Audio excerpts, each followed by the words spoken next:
Hi everyone, எல்லாருக்கும் வணக்கம். Welcome to my channel Manchatti which means mud pot. இன்றைக்கி நம்ம சேனலில் செய்ய போகிறது ரொம்ப டேஸ்டி அண்ட் ஈஸியான கத்திரிக்காய் பொரியல்.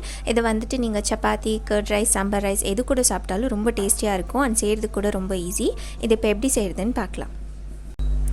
பாருங்கள், நான் இந்த பொரியல் செய்கிறதுக்காக 1/2 kg அளவுக்கு இந்த பர்பிள் பிரிஞ்சால் வரும் இல்லையா, லாங்காக இருக்கும் இது. ஸோ இதை வந்துட்டு ஒரு 1/2 kg வாங்கிட்டு நான் இந்த மாதிரி நீட்டமாக கட் பண்ணி வச்சுருக்கேன்.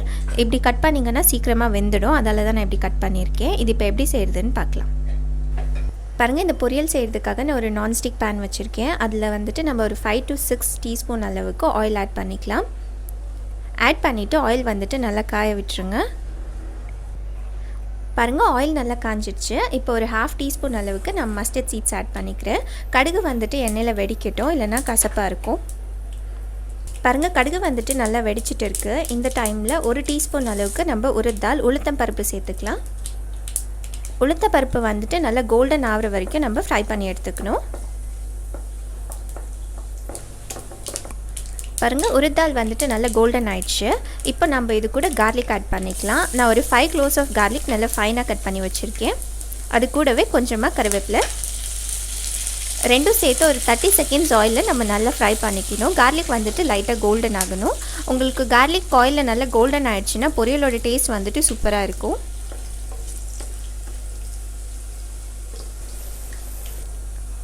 பாருங்கள், கார்லிக் வந்துட்டு நல்லா கோல்டன் ஆயிடுச்சு. இப்போ அது கூட நம்ம ஆனியன் ஆட் பண்ணிக்கலாம். நான் ஒரு 3/4 கப் அளவுக்கு ஆனியன் ஃபைனாக கட் பண்ணி வச்சுருக்கேன்.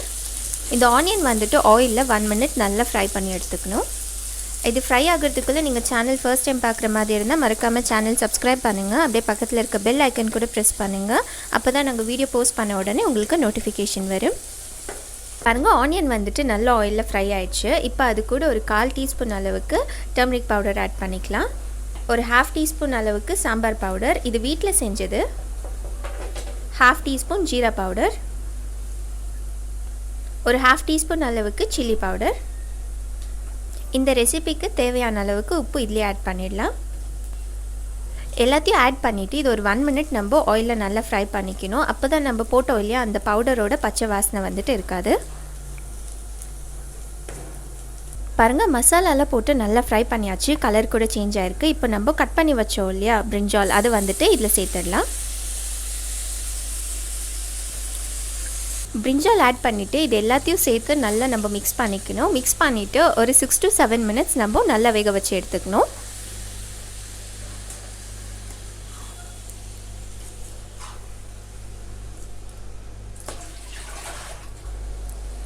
பாருங்கள், கத்திரிக்காய் வந்துட்டு நல்லா வெந்துருச்சு. இந்த டைமில் நம்ம ஒரு 1/2 டீஸ்பூன் அளவுக்கு பெப்பர் பவுடர் ஆட் பண்ணிக்கலாம்.